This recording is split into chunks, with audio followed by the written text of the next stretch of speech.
Hi guys, Gerald Terry here, Trace DS number 34. I sit at the table of Peter.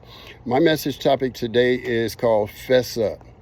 What do we mean when we say fess up? Well, fess up refers to those times when you have to own up, you have to be accountable, you have to tell the truth about situations that might not be working out the way that you expected or planned for them to.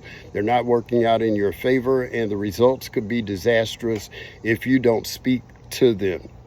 You know, back in the day when I was a teenager, I played on a pretty good high school basketball team.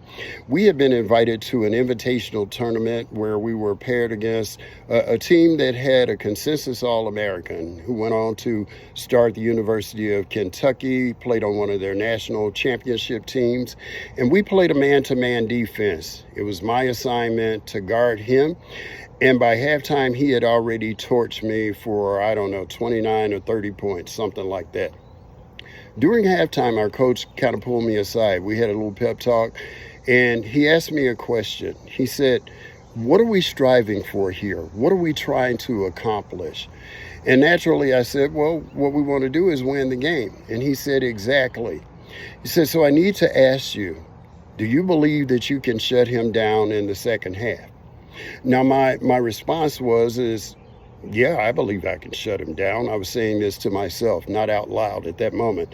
See, I thought that I was one of the best defensive players in the county, and although he was very good, I really believed, with all my humbleness, or lack of, that I could really stop him.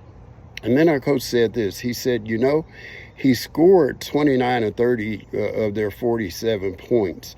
And right now he looks like he's unstoppable. So I want to ask you again, do you believe that you can shut him down in the second half? And hearing him say, well, he scored more than half of their points already, I had to fess up. And I said, no, I don't believe that I can, not on my own. Now, I know that this is just one of my high school basketball stories, but it's funny because life sometimes mimics those certain types of moments there. We're talking about the upward call. And in this instance, the upward call was simply to win a basketball game. That was the upward call for me.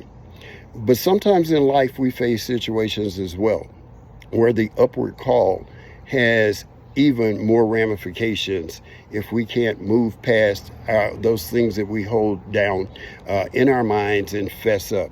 I want to read this to you, Philippians 3:14. It says, I press on toward the goal for the prize of the upward call of God in Christ Jesus.